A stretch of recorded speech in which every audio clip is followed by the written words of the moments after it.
ocurrido en 3 playas en Ventanilla y 2 playas en Ancón, según lo que han reportado las autoridades. Vamos a conversar en este momento con Tine van den Valke Rodríguez. Ella es gerente de comunicaciones y relaciones institucionales de Repsol, que justamente entiendo es la primera entrevista que brindan a un medio de comunicación luego de lo ocurrido. Señora Tine, ¿cómo está? Muy buenas tardes.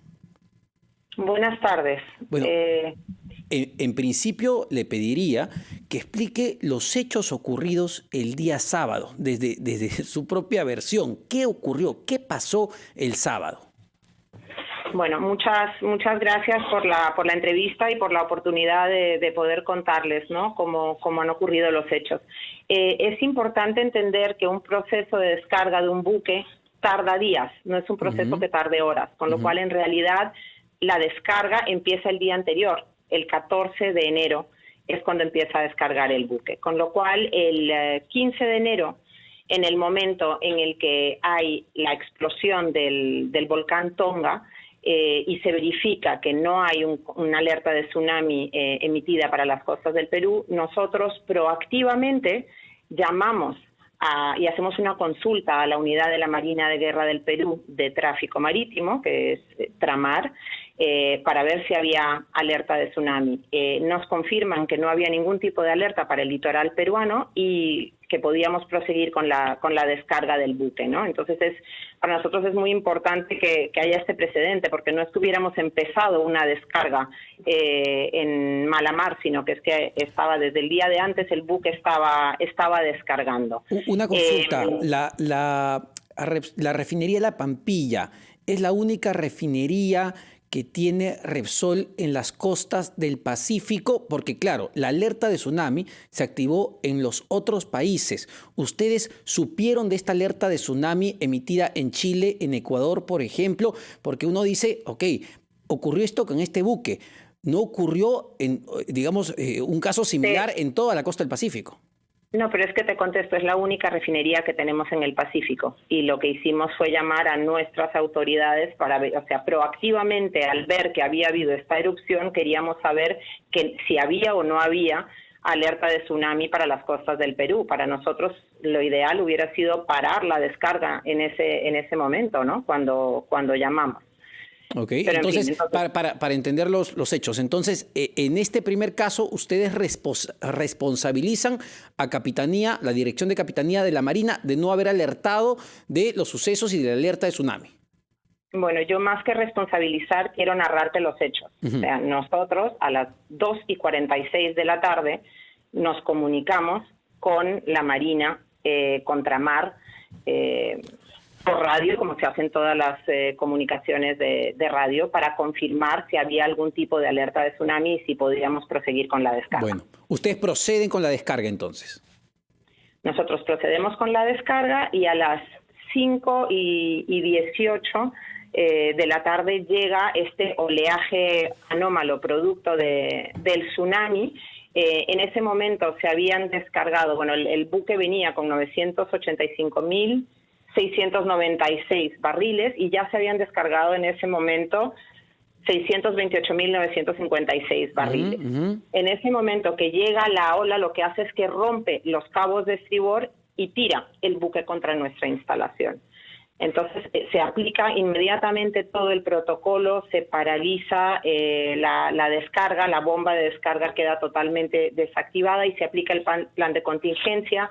Se llaman buzos, se sacan las barreras flotantes y luego se avisa a las autoridades competentes, se avisa a DICAPI, a OEFA, a OCINERMIN. De hecho, a medianoche, exactamente a las 00:08, llega aquí la Autoridad Marítima del Perú y hace una inspección y emite un acta a las 2:20 de la mañana confirmando que se ha desplegado correctamente el plan de contingencia. Pero lo que informa la OEFA y lo que informó también el propio ministro del Ambiente es que ustedes le habían señalado el día sábado pasado a las 10 de la noche que lo que se había derramado era muy poquito, era el equivalente, entiendo, respecto a 7 galones, de petróleo. Y ayer lo que hemos conocido en boca del propio ministro del Ambiente es que no fueron 7 galones de petróleo, que fueron 6.000 barriles de petróleo, de crudo, como ahora podemos observar en las 5 playas de Ventanilla y Ancón. ¿Qué pasó ahí? ¿Por qué dieron esa información? Te voy a explicar, es que esa información no la dimos. Lo que pasa es que por procedimiento, por ley, tienes 12 horas, dentro de las primeras 12 horas tienes que reportar un volumen. Y lo primero que se veía era simplemente algo de iridiscencia en el mar, no se veía ningún derrame. ¿Qué pasa? Tenemos que pensar que tras este lamentable incidente meteorológico, o sea, ese oleaje anómalo lo que hizo fue el vertido que había abajo, tienes que pensar que hay 18 metros del buque, cogió ese vertido y lo transportó lejísimos. De hecho, nosotros, o sea, lejísimos me quiero decir que el procedimiento normal es que Perdóneme, se deposite. pero si ustedes me dicen que tiene un plan de contingencia y no logran diferenciar entre 7 galones de petróleo, 7 galones, que es el 0,16 de un barril de crudo, a 6.000 barriles de crudo, entonces ese plan de contingencia no funciona o no está bien llevado. Pero o sea, es que déjame que te explique cómo que funciona esto. O sea, hay 18 metros. Normalmente el crudo, si fuese un derrame normal, el crudo hubiese aflorado en el sitio, pero como había estas olas se lo llevó a otro sitio. No se vio. Lo único que se vio fue iridiscencia en el mar. Entonces, ahí se hace de noche. Nosotros llamamos inmediatamente a los buzos, ponemos las barreras de contención y a las 5 de la mañana del día siguiente salen patrullas a explorar tanto a las playas aledañas, por tierra, por mar, se va en lancha, se saca un dron a volar y no se detecta nada más. Es solamente por la tarde del día siguiente, o sea, ya habían pasado... La tarde del domingo. La tarde del domingo. En la tarde del domingo, cuando ya han pasado 24 horas, que se ve... ¿Cuándo ustedes se dan cuenta que esto era un desastre? Bueno, en la tarde del domingo, cuando empezamos a ver que hay... ¿Y a quién llamaron? ¿Y a quién llamaron en la tarde del domingo? ¿O a quién comunicaron esto? Que esto es un desastre. Nosotros hemos estado en constante comunicación con las autoridades. ¿Qué autoridades? ¿A quién le dijeron que esto era un desastre la tarde del domingo? La tarde del domingo hemos hablado, o sea, bueno, no sé si la tarde del domingo, la mañana del domingo, honestamente no te sé decir con qué persona hablamos la tarde del domingo. Porque las autoridades, entiendo, son bastante claras, ¿no? Está la OEFA, está Ocinermin, está Cernam, está el Ministerio del Ambiente. ¿Con quién? Nosotros estamos coordinando, bueno, todo el tiempo con Capitanía, para empezar. ¿Capitanía sabía que esto era un desastre ecológico la tarde del domingo? En cuanto nosotros hemos sabido, hemos hablado con Capitanía inmediatamente. Y de hecho, hemos tratado de entrar esa misma noche para empezar a tratar de limpiar, pero la playa estaba bloqueada, bueno, por gente que estaba tomando. La dirección de Capitanía de la Marina de Guerra del Perú tenía la información de que había un desastre ecológico la tarde del domingo. Nosotros todo lo hemos coordinado con Capitanía. ¿Por qué no se comunicó esto a la OEFA? No te estoy diciendo que no se haya comunicado a la OEFA. O sea, en los protocolos que se han seguido, se ha ido comunicando a todas las autoridades en cada momento. Claro, señora, pero lo que importa acá son los tiempos, ¿no? Porque estamos hablando de un desastre ecológico. Entiendo que son 18.000 metros cuadrados de derrame de petróleo, 6.000 barriles de petróleo. Los tiempos son muy importantes. ¿Y a quién se comunica? Esto también es importante, ¿no? Los tiempos son supremamente importantes y, de hecho, por eso, o sea, a la hora de ver que había eso, inmediatamente hemos empezado a desplegar recursos para ir más allá. Alquilamos helicóptero, nos hemos ido a mirar qué es lo que había en el mar, hemos sacado inmediatamente las barreras de contención. Nosotros fuimos los que alertamos que había esa segunda mancha que encontramos para llegar a Ancón y la siguiente mancha. O sea, todo lo hemos hecho de forma súper transparente, poniendo las barreras y alertando. O sea, nuestra intención aquí es ser supremamente transparentes. Todo nuestro foco está en solucionar. Ahora, para nosotros es absolutamente lamentable el incidente y estamos poniendo y vamos a seguir poniendo, porque esto es una cosa que va increciendo y vamos a seguir redoblando esfuerzos para poner más gente cada día, pero claro, hay que contratarla, hay que entrenarla, hay que ocuparnos de su seguridad antes de que vayan al sitio. O sea, estamos avanzando. ¿Se consideran responsables del desastre ecológico ocurrido? No. ¿No? ¿Quién es el responsable? Nosotros no ocasionamos el desastre ecológico. Yo no puedo decirte quién es el responsable, pero nosotros sufrimos, o sea, desafortunadamente ya te he narrado los hechos. Nosotros estábamos haciendo una descarga desde el día anterior, nosotros llamamos a la Marina de Guerra, pedimos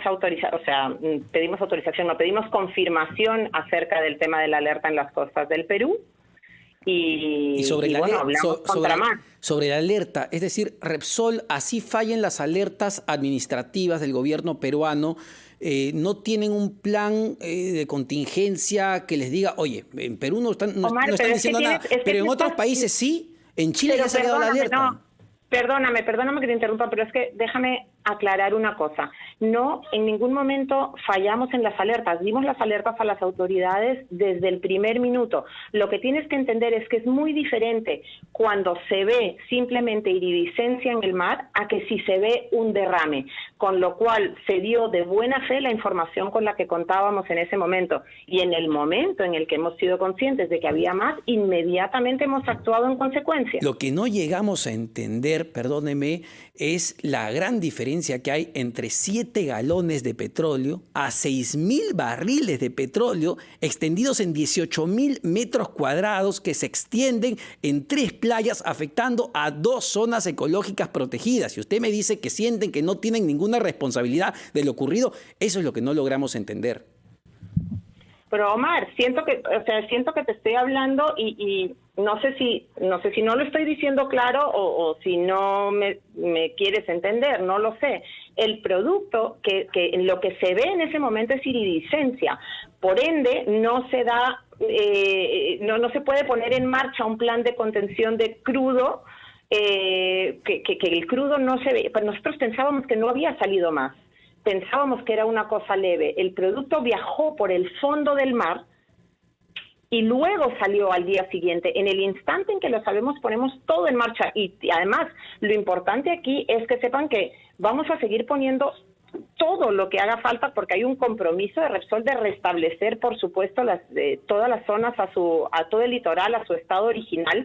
Y además, no vamos a escatimar en absolutamente nada para trabajar y estamos supremamente afectados por el tema. La primera afectación es de nuestra propia, la Terminal 2, contra la cual choca el buque. O sea, nosotros ojalá pudiéramos retroceder el tiempo y decir se para esa descarga, que es la intención que teníamos a la hora de llamar a hacer la consulta. Bueno, muchísimas gracias por darnos la versión de los hechos de parte de Repsol. Evidentemente hemos escuchado también a la presidenta de la OEF, ayer escuchamos al ministro del Ambiente. Esto se tiene que investigar. Muchísimas gracias, señora Tine van den Valke Rodríguez. Ella es gerenta de comunicaciones, justamente gerenta de comunicaciones y relaciones institucionales de la empresa Repsol.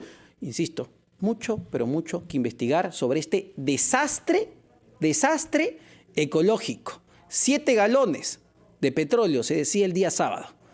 Después supimos que eran 6.000 barriles de petróleo. Tremenda diferencia. 2 y